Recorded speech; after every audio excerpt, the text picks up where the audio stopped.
Hello everyone, आप सभी का हमारे यूट्यूब चैनल उद्यान नर्सिंग एक्सप्रेस में हार्दिक स्वागत है।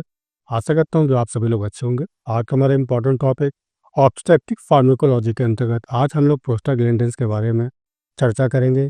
इस वीडियो में हम जानेंगे इसके इंट्रोडक्शन के बारे में, मोड ऑफ एक्शन यानी कि कैसे काम करती है, इंडिकेशंस कब कब देनी है, कॉन्ट्रा इंडिकेशन कब कब नहीं देनी है, डोज एंड रूट कैसा रहेगा, इसका साइड इफेक्ट क्या क्या हो सकते हैं और एक नर्स की क्या रिस्पॉन्सिबिलिटी हो सकती है। तो कंप्लीट कॉन्सेप्ट आपको यहाँ पे हिंदी प्लस इंग्लिश दोनों ही लैंग्वेज में समझने को मिलेगा। यदि वीडियो आपको अच्छा लगे तो इसे लाइक करें और चैनल को सब्सक्राइब कर नोटिफिकेशन बेल दबाएं ताकि आप सभी को हमारे नर्सिंग से रिलेटेड वीडियो को नोटिफिकेशन सबसे पहले मिल सके। तो चलिए टॉपिक को शुरू करते हैं और जानते हैं प्रोस्टाग्लैंडिन्स के बारे में।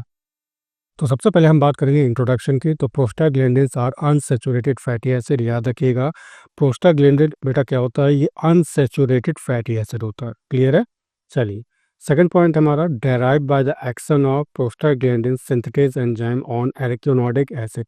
याद रखिएगा, एरिकिडोनिक एसिड पर जब प्रोस्टाग्लैंडिन सिंथेटेज एंजाइम की रिएक्शन होती है या ये उस पर क्रिया करता है, तब जो है हमारा प्रोस्टाग्लैंडिन का फॉर्मेशन होता है। राइट। चलिए एक बार मैं फिर से बोल रहा हूँ, जब एरिकिडोनिक एसिड पर प्रोस्टाग्लैंडिन सिंथेटेज एंजाइम एक्ट करता है, उस पर अटैक करता है या एक्शन करता है उस पर, तब जो है हमारा प्रोस्टाग्लैंडिन का फॉर्मेशन होता है। राइट। चलिए नेक्स्ट है, found in both male and female. याद रखिएगा, ये मेल और फीमेल दोनों ही में आपको प्रोस्टाग्लैंडिन देखने को मिले। ठीक। अगर हम मार्केट में बात करते हैं तो ये बेटा किस फॉर्म में आपको देखने को मिल सकता है, तो टेबलेट के फॉर्म में हो सकता है, ये इंजेक्शन के फॉर्म में, वेजाइनल सपोजिटरी के फॉर्म में, जेल इत्यादि के रूप में आपको मार्केट में देखने को मिलेगी। राइट। चलिए बात करते हैं इसके टाइप्स की और साथ में हम बात करेंगे मोड ऑफ एक्शन की। तो सबसे पहले हम बात करते हैं PGE2। ठीक है, तो PGE2 के अंतर्गत जो ड्रग आती है, याद रखिएगा डायनोप्रोस्टोन या प्रोस्टिन E2 उसको हम कहते हैं। ठीक। तो उसका बेटा फंक्शन क्या होता है, सर्वाइकल राइपनिंग, यानी कि क्या करते हैं, लेबर के समय जो है हमारे सर्विक्स को ही क्या करेगा, मैच्योर करेगा। ठीक है, इसको राइप करेगा। कैसे करता है, तो याद रखिएगा, इट सॉफ्टन द सर्विक्स, ये सर्विक्स को कैसे करेगा, सॉफ्ट करेगा by increasing the water content, यानी कि उसमें वाटर कंटेंट की जो क्वांटिटी है वाटर की उसको बढ़ाकर और साथ में कोलेजन का ब्रेक डाउन करके। क्लियर है।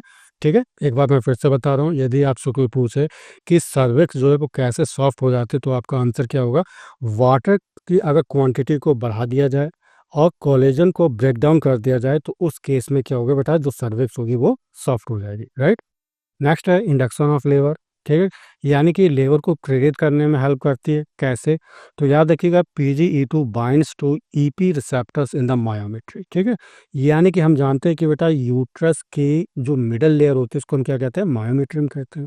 इस मायोमेट्रियम लेयर में आपको EP रिसेप्टर्स देखने को मिलेंगे। तो जो PGE2 होती है वो किससे बेटा बाइंड कर जाता है, EP रिसेप्टर से बाइंड कर जाता है। ठीक, जब बाइंड करता है तो ऐसे केस में क्या होता है कि जो कैल्शियम का लेवल है ब्लड में वो इंक्रीज हो जाता है। ठीक। अच्छा, इंक्रीज होने से क्या होता है कि जो हमारी यूट्रिन के जो मसल्स है उनमें कॉन्ट्रेक्टाइल एक्टिविटी जो है बढ़ जाती है।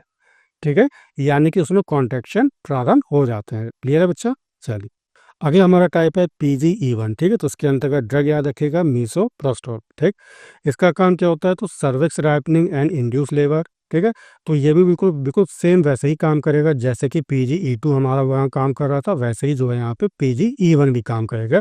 किसके केस में बेटा, सर्विक्स के राइपनिंग में और लेबर को इंड्यूस करने में। क्लियर है। चलिए अगला क्या है, PPH यानी कि पोस्टपार्टम हीमोरेज।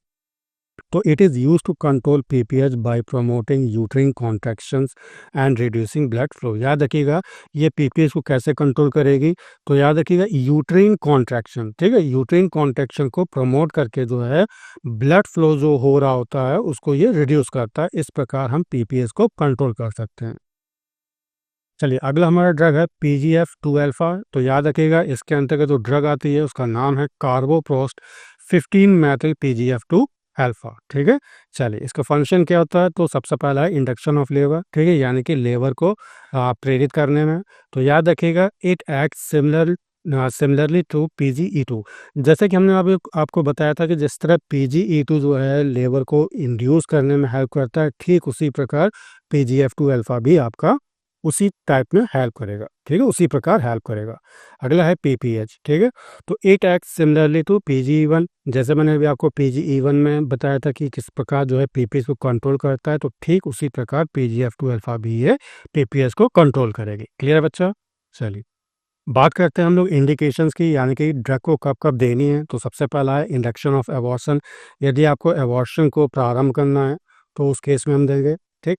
लेबर को अगर इंड्यूस करना है तो हम देंगे। एग्यूमेंटेशन ऑफ लेबर, देखिए एग्यूमेंटेशन ऑफ लेबर से मतलब बेटा क्या है, पहले से उपस्थित प्रसव जो है, ठीक है, लेबर पहले से ही प्रेजेंट है, तो हमें करना क्या है कि उस लेबर को तेज करना है, लेकिन धीरे धीरे तेज करेंगे। तो ये जो एक्टिविटी कहलाती है बेटा, इसको क्या कहते हैं, ऑग्यूमेंटेशन ऑफ लेबर कहते हैं। क्लियर है? चलिए नेक्स्ट है prevention and treatment of PPH, PPH के उपचार उसके रोकथाम में तब हम देंगे। एक्सपल्सन ऑफ हाइड्रेटिफॉर्म मोल, ठीक है, यानी कि हाइड्रेटिफॉर्म मोल के निष्कासन में हम जो प्रोस्टाग्लैंडिन है वो देंगे, ठीक है। चलिए कॉन्ट्राइंडिकेशन कब नहीं देनी, तो याद रखिएगा हाइपर सेंसिटिविटी केस में और यूट्रस में किसी प्रकार का कोई स्कार हो तो उस केस में हम नहीं देंगे। चलिए बात करते हैं डोज एंड रूट की। तो सबसे पहले हम बात करेंगे PGE2 की, ठीक है। तो अगर ये वैजानिक टैबलेट के फॉर्म में है तो बेटा कितना दोगे आप, 3 मिलीग्राम दोगे, ठीक है। यदि वैजानल जेल के फॉर्म में है तो याद रखिएगा 1 से 2 मिलीग्राम देना है, ठीक। इंडो सर्वाइकल जेल के फॉर्म में है तो 0.5 मिलीग्राम देंगे, ठीक। एक्स्ट्रा एमनियोटिक जेल, यानी कि एमनियोटिक सैक के बाहर अगर आप जेल के रूप में इसका यूज़ कर रहे हैं तो उसको 400 टू 500 मिलीग्राम देना है, राइट।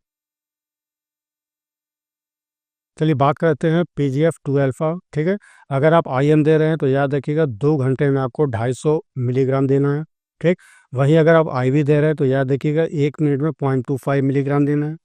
वहीं अगर आप ओरली दे रहे हो in the form of tablet, ठीक है, तो उसको बेटा याद रखिएगा 1 आवर में 0.5 से 1 मिलीग्राम आपको देना है, ठीक।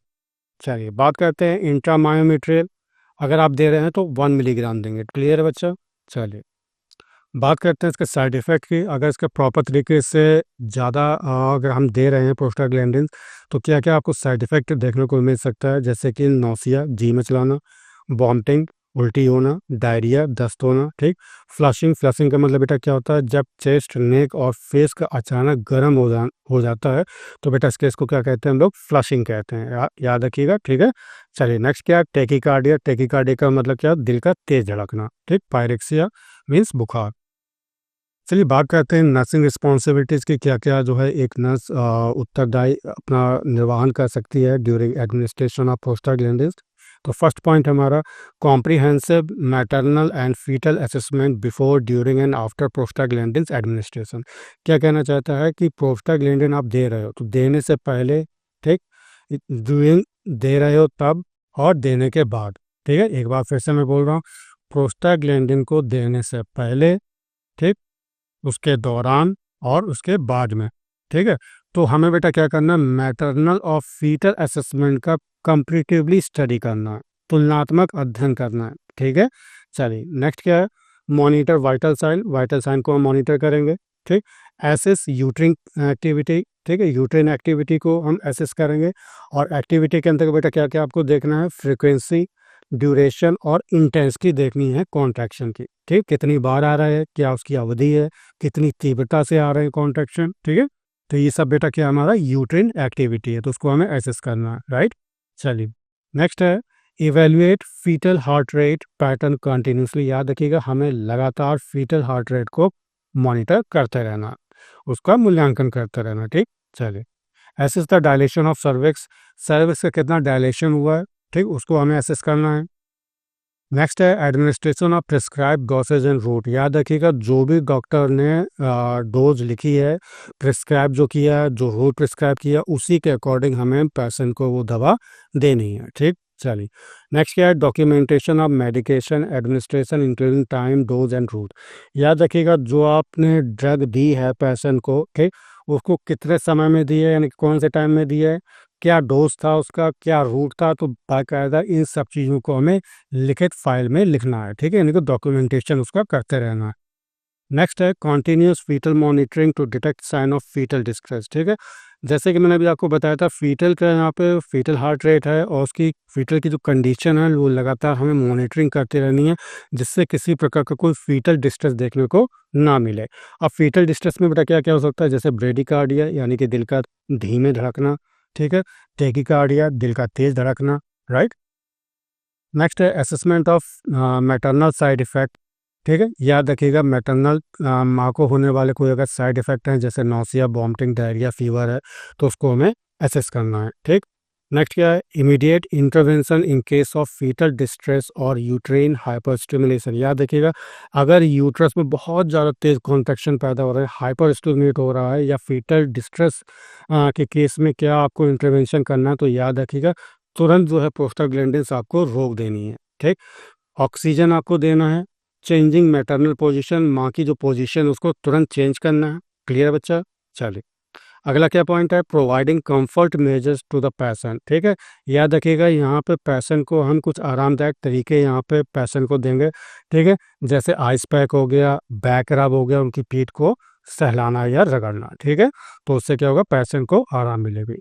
नेक्स्ट है education about the expected effect of prostaglandins and potential side effect. ठीक है, यानी कि हम पेशेंट को देने से पहले हम ये इसको एजुकेट करेंगे कि हो सकता है कि क्या क्या संभावित जो है यहाँ पे आपको इफेक्ट देखने को मिलेंगे या क्या क्या साइड इफेक्ट देखने को मिल सकता है। ठीक है, तो ये इसको हम बताएंगे पेशेंट को। आशा करता हूँ टॉपिक आपको अच्छी तरह समझ में आ गया होगा। टॉपिक कैसा लगा कमेंट करके ज़रूर बताएं।